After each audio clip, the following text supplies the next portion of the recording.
नमस्कार।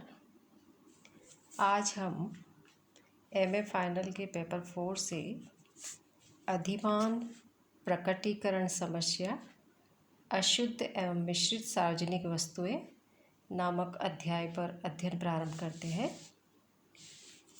सबसे पहले हमें अशुद्ध सार्वजनिक वस्तुएं क्या है इसको समझना होगा। वस्तुएं जो प्रतिद्वंदी है लेकिन अपवर्जी नहीं है और विलोमतः भी है।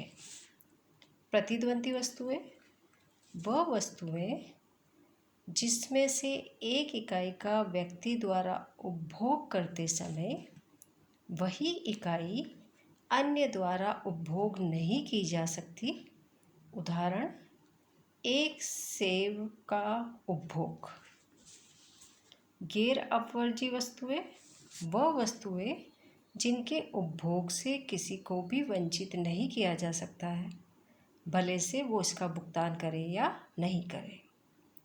प्रतिद्वंदी वस्तुएं और गैर अपवर्जी वस्तुएं, इन दोनों का अर्थ समझने के बाद अब हमें अच्छे से अशुद्ध सार्वजनिक वस्तुएं क्या है उसका अर्थ समझ में आ गया है। अशुद्ध सार्वजनिक वस्तुएं जो प्रतिद्वंदी है लेकिन अपवर्जी नहीं है और विलोमतः भी है। आगे हम देखते हैं मिक्स्ड पब्लिक गुड्स, मिश्रित सार्वजनिक वस्तुएं वह वस्तुएं जिसमें निजी तथा सार्वजनिक वस्तुओं की विशेषताओं का मिश्रण होता है, जैसे कि गवर्नमेंट हॉस्पिटल। अब मिश्रित वस्तुओं को समझने के लिए हमें निजी वस्तुएं और सार्वजनिक वस्तुओं को समझना होगा और इन दोनों की विशेषताओं को देखते हुए फिर हम मिश्रित सार्वजनिक वस्तुओं को समझ पाएंगे। सबसे पहले अब हम देखते हैं निजी वस्तुएं। ऐसी वस्तुएं जिनका विनिमय बाजार द्वारा निर्धारित एक निश्चित कीमत पर होता है और यह प्रतिद्वंदी व अपवर्जी होती है। उदाहरण, निजी कार। अब हम सार्वजनिक वस्तु देखते हैं जिसका अध्ययन हमने पिछले अध्याय में भी किया था। ऐसी वस्तु जिनका उपभोग एक व्यक्तिगत उपभोक्ता के द्वारा तय नहीं होता बल्कि समाज के द्वारा तय किया जाता है और जिसको करारोपण के द्वारा वित्तीय सुविधाएं उपलब्ध कराई जाती है, यह वस्तु गैर प्रतिद्वंदी व गैर अपवर्जी होती है। गैर प्रतिद्वंदी वस्तुएं, गैर अपवर्जी तो हम पहले अभी मीनिंग समझ चुके हैं। गैर प्रतिद्वंदी वस्तुएं वह वस्तुएं जिसमें से एक इकाई का व्यक्ति द्वारा उपभोग करते समय अन्य द्वारा भी उपभोग में लाई जा सकती है। उदाहरण देख सकते हैं हम, जैसे पार्क। दोनों का अर्थ समझने के बाद अब हम इसकी विशेषताओं को समझते हैं। निजी वस्तुएं में निजी लागत एवं लाभ होता है। उपभोग में प्रतिद्वंद्विता रहती है। उपभोक्ता को पूर्ण ज्ञान होता है कि भुगतान एवं लाभ साथ साथ और लाभ स्पष्ट रूप से ज्ञात होते हैं। सार्वजनिक वस्तुओं की विशेषता में बाहरी लागत एवं लाभ होता है। उपभोग में प्रतिद्वंद्विता की अनुपस्थिति रहती है और अज्ञानता रहती है, मतलब भुगतान तथा लाभ साथ साथ नहीं, लाभ अस्पष्ट रूप से होते हैं। निजी एवं सार्वजनिक वस्तुओं की विशेषताओं को जिस रूप में हमने देखा उन्हें ध्रुवीय स्थितियां कहा जाता है, क्योंकि इस रूप में यह बताया जाता है कि निजी वस्तुओं के लाभ में पूर्ण प्रतिद्वंद्विता है जबकि सामाजिक वस्तुओं के लाभ में इसका पूरा अभाव है। इस दृष्टिकोण की आलोचना हुई है क्योंकि ऐसा बताया गया कि इस प्रकार की कोई सामाजिक वस्तु नहीं है और यदि है तो शायद केवल प्रतिरक्षा, डिफेंस। अब हम अधिमान प्रकटीकरण समस्या को समझते हैं। वह क्षेत्र जिसके अंतर्गत सार्वजनिक वस्तुओं के लिए जनता की मांग को सुनिश्चित किया जाता है या पता लगाया जाता है। वास्तविकता यह है कि अधिकांश वस्तुओं से निजी लाभ के साथ साथ विभिन्न डिग्री में बाहरी लाभ भी मिलते हैं। अतः इनमें निजी एवं सामाजिक दोनों प्रकार की वस्तुओं के गुण विद्यमान हैं। निजी वस्तुएं जिनके लाभ पूर्णतया आंतरिक है। सार्वजनिक वस्तुएं, सामाजिक तथा मेरिट गुड्स भी बोलते हैं, जिनके लाभ पूर्णतया बाहरी है। इनके अंतर द्वारा दोनों वस्तुओं को अच्छी तरह से समझा जा सकता है, परंतु यह यथार्थवादी दृष्टिकोण नहीं है, क्योंकि कई बार अनेक मिश्रित स्थितियां उत्पन्न होती है। सामाजिक वस्तु से बजट के संदर्भ में समस्याएं उत्पन्न होती है। ये बाहरी लाभ उत्पन्न करने वाले निजी उपभोग तथा उत्पादन में भी हो सकती है।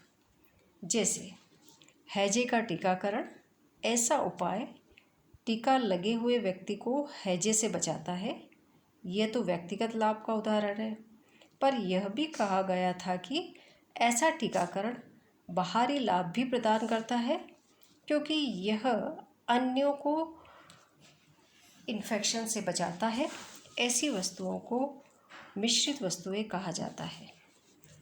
बाहरी लाभ बजटीय प्रक्रिया की ओर संकेत करते हैं, परंतु इस मामले में बजटीय हस्तक्षेप पूर्णतया बजटीय प्रावधानों को संलग्न नहीं करता या आर्थिक सहायता को निजी क्रय तक ले जाता है।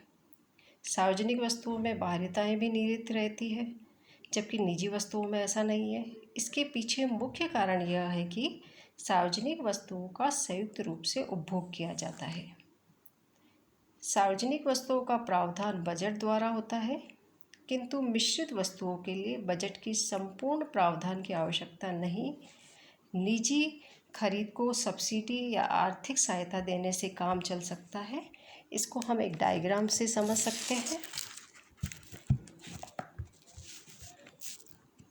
डायग्राम में डीपी निजी वस्तु का बाजार मांग वक्र है।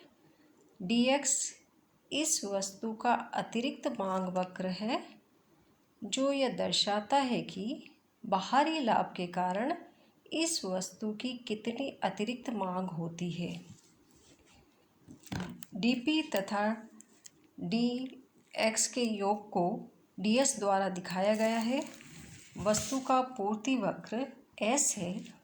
डायग्राम से स्पष्ट है कि निजी बाजार में साम्य उत्पत्ति OM है, जबकि इसकी अधिकतम उत्पत्ति ON होनी चाहिए। यह अधिकतम उत्पत्ति तभी संभव है जब सरकार इस वस्तु के उत्पादनकर्ता को CF के बराबर आर्थिक सहायता दे, जो DS तथा DP का अंतर है। ON मात्रा की औसत लागत NC है, जिसका भुगतान NF मात्रा में उपभोक्ताओं द्वारा होता है, तथा FC मात्रा में सरकार द्वारा सब्सिडी के रूप में।